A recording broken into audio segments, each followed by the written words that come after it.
నమస్తే friends, welcome to mega minds.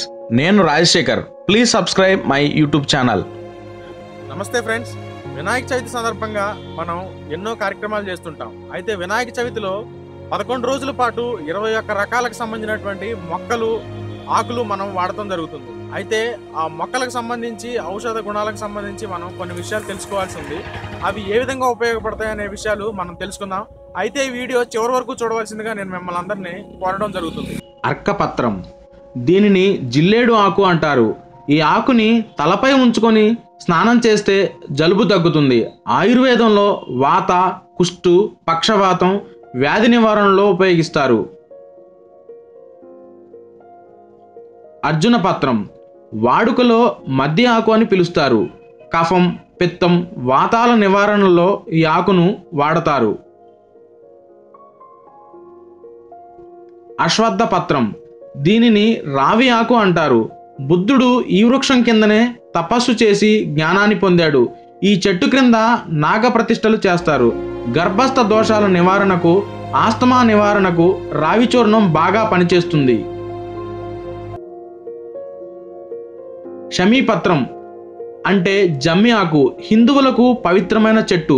పాండవులు అజ్ఞాతవాసంలో వారి ఆయుధాలను ఈ చెట్టుపై 1 సంవత్సరం పెట్టినా తుప్పు పట్టకుండా ఉండటం విశేషం. దీనిలోని ఔషధయుక్తమైన గుణమే దీనికి కారణం. దీని రసం పిప్పి పన్ను నొప్పి నివారణకు ఉపయోగపడుతుంది. గండకీ పత్రం, దీనికి వినాయక పత్రం, తీగ గరికే, అడవి మల్లె, కామంచి పేర్లున్నాయి. ఇది కొన్ని ప్రత్యేక ప్రదేశాల్లో దొరుకుతుంది. చర్మ వ్యాధులు, కడుపులో పురుగులు నివారిస్తుంది.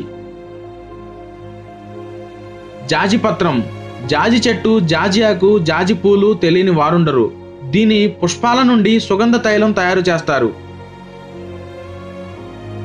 సింధూర పత్రం, దీనిని వాడుక భాషలో వావిలాకు అంటారు. దీనిని తల కింద పెట్టుకుని పడుకుంటే తలనొప్పి తగ్గుతుంది, సైనస్ బాధ తొలగుతుంది.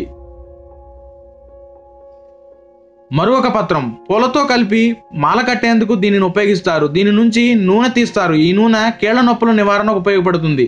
శరీర దుర్గంధాన్ని తొలగిస్తుంది.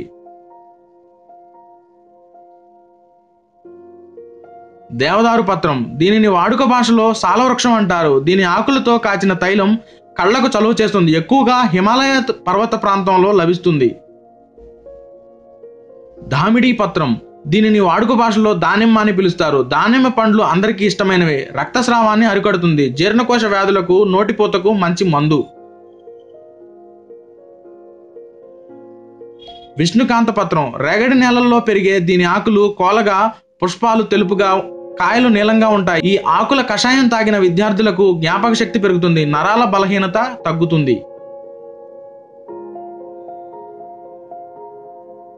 కరవేర పత్రం, దీనిని వాడుక భాషలో గన్నేరు అంటారు. కుష్ఠవ్యాధి నివారణకు ఉపయోగిస్తారు. గన్నేరు కాయలు మాత్రం చాలా ప్రమాదకరం.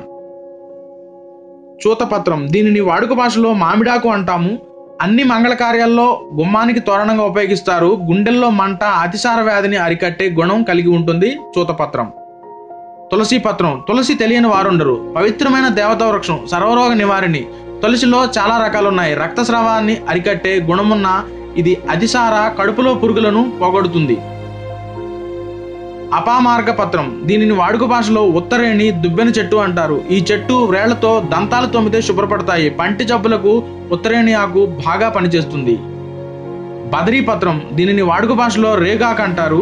గాయాలు, పుండ్లు మానిపించే లక్షణం రేగుకు కలదు. దత్తూర పత్రం, దీనిని వాడుక భాషలో ఉమ్మెత్తాకు అంటారు. ఉదర, చర్మ, కీళ్ల వ్యాధులకు మంచి మందు. గరికి పత్రం, ఇది ఎత్తుగా పెరిగే గడ్డి, పశువులకు మంచి ఆహారం, క్రిమి సంహారణిగా ఉపయోగిస్తారు. బిల్వపత్రం, దీనిని వాడుక భాషలో మారేడాకు అంటారు. శివునికి చాలా ప్రీతి, అతిసార వ్యాధికి మంచి మందు. ప్రతి శివాలయంలో ఈ చెట్టు పెంచుతారు. బృహతి పత్రం, దీనిని వాడుక భాషలో నేల మునగాకు లేదా వాకుడాకు అంటారు. ఇది ఒక రకమైన ముళ్ళ చెట్టు. క్షయ, ఉబ్బసం వల్ల వచ్చే దగ్గు, మలబద్ధకం నివారణలో దీన్ని ఉపయోగిస్తారు.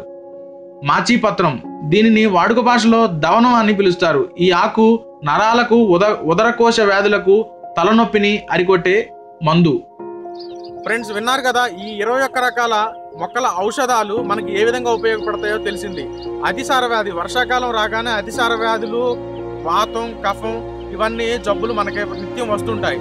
ఇవన్నీ ఎందుకు వస్తాయంటే మన రోజువారీగా గేదెలు ఆవులు అనేవి పచ్చిక వేళ్లలో మేయడం వల్ల ఈ రోగాలన్నీ మనిషికి వస్తాయి, ఆ పాలు మనం తాగడం వల్ల. సో ఈ 11 రోజులు ఈ పూజ చేసినటువంటి ఆకులు అన్ని తీసుకెళ్లి మనం చెరువుల్లో, నదుల్లో, తర్వాత జలాశయాల్లో వేయడం జరుగుతుంది. వీటి వల్ల జలాశయాల్లో నీరంతా, కలుషితమైన నీరంతా పోయి ఒక మంచి స్వచ్ఛమైన నీరుగా మారి ఈ రసం అంతా అందులో పీల్చుకొని మొత్తం శుద్ధమైనటువంటి వాటర్ మనకు లభించడం జరుగుతుంది. ఆ శుద్ధమైన వాటర్ ఆవులు, గేదెలు, వాటితో పాటు మనం కూడా జలాశయాల్లో, నదుల్లో నీళ్లు తాగి మనం ఆరోగ్యవంతంగా ఉండే అవకాశం ఉంది. అందుకనే మన దేశంలో ఏం చేసినా ప్రతి పండక్కి కూడా మన దేశంలో మనం చేసేటువంటి దానికి సైన్స్ ఉంది. మనం భారతదేశం అంటే ఒక సైన్స్. మనం ఏ పని చేసినా కూడా మనం సైన్స్ ఆధారంగానే చేస్తాం. వినాయక చవితిని కూడా మనం సైన్స్గా భావించి ఈ మొక్కలన్నింటినీ కూడా మనం వాడాల్సిందిగా కోరుతున్నాను. నమస్తే.